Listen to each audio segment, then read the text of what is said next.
bocoran. Kan Komisi 11 sudah memberikan saya wewenang untuk datang ke Kementerian Lembaga untuk meriksa bagaimana mereka membelanjakan APBN-nya. Saya akan jalankan itu dengan baik, dengan semaksimal mungkin. Saya mohon dukungan dari Komisi 11 untuk melakukan hal itu ke depannya. Apa lagi?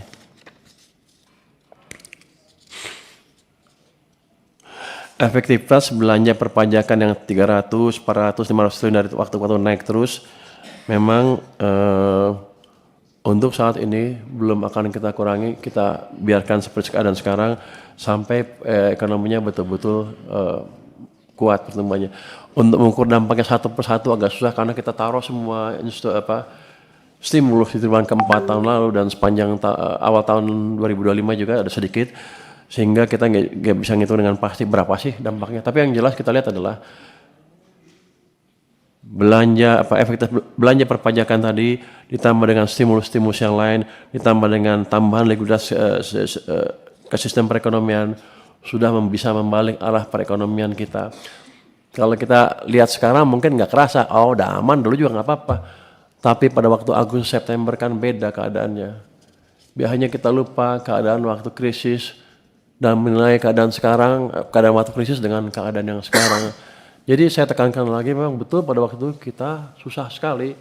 Kalau kita perbaiki maka kita bisa mengalami tekanan ekonomi yang lebih parah, dan mungkin sekarang kita duduknya di sini udah beda nih. Udah kondisi krisis, kondisi yang krisis kan beda cara berpikirnya. Semuanya udah tegang. Tapi itu tadi keberhasilan pemerintah dengan kerjasama dengan Komisi 11 dukungan DPR untuk terus menjalankan stimulus di perekonomian itu berhasil membalik arah perekonomian dengan nyata. Saya tekankan itu di sini karena di luar banyak yang bilang itu Menteri Keuangan kerjanya apa? Nggak ada apa-apa sampai sekarang. Mereka lupa kita waktu betul-betul jatuh demo di mana-mana di seluruh Indonesia kan. Bahkan Menteri Keuangan kami yang sebelumnya diserbu sampai rumahnya diserbu. Jadi keadaan amat genting. Nah ketika udah balik ke arah sana mereka bilang, wah ini keadaan normal. Ini adalah hasil kerja dari koordinasi DPR, pemerintah dengan semua pemangku kebijakan untuk memastikan ekonomi kita tidak memburuk terus-terusan. Kalau kita nggak cegah kita bisa kemarin tuh ke 1998. Dan itu real karena kebijakannya salah semua pada waktu itu atau ada salah komunikasi. Lagi. Cortex saya sudah bilang tadi sudah kita perbaiki Pak, sumber datanya apa namanya, codingnya sudah kita dikasih ke kami. Kami sekarang mempunyai tim yang cukup bagus untuk memperbaiki itu secara terus menerus.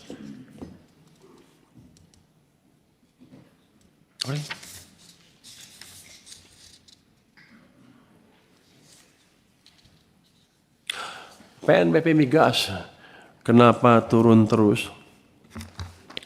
Ini PNBP Migas hampir pasti turun terus kalau kita nggak ada eksplorasi baru.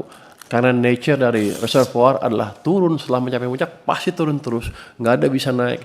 Jadi salah satu cara adalah mengundang investor baru domestik atau asing untuk melakukan eksplorasi di bidang minyak dan gas atau mengeksploitasi ladang-ladang yang sudah ditemukan. Ada satu ladang besar di Abadi ya Pak ya, Pak Kadaya, di Abadi itu 20-an tahun mau dikerjakan sampai sekarang belum jalan-jalan juga. Saya mau bawa tadinya ke Pokja di bottlenecking untuk dieksekusi. Baru mereka sekarang mempercepat prosesnya supaya nggak dibawa ke Pokja itu. Tapi yang jelas Abadi itu akan groundbreak dalam waktu beberapa bulan dari sekarang. Kalau itu terjadi Pak, maka tadi pelan-pelan nanti dalam waktunya tentu kan perlu develop ya. Perlu develop itu nanti baru PNBP Migas akan naik. Kalau sekarang ya diputar-putar juga paling main-main di istilah supaya kelihatan naik kan. Tapi tanpa penemuan ladang minyak dan gas baru, tanpa eksplorasi baru, kita nggak bisa menaikkan lifting dan lifting kita akan turun terus.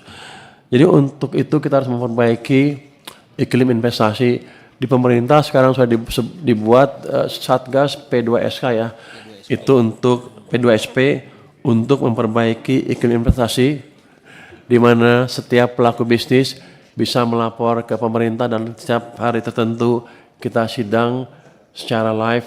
TV boleh membroadcast kalau mau. Itu kita harapkan dalam setiap minggu, kalau kita setiap minggu sidang seperti itu dalam setahun, saya harapkan iklim investasi di sini sudah betul-betul berubah dengan drastis.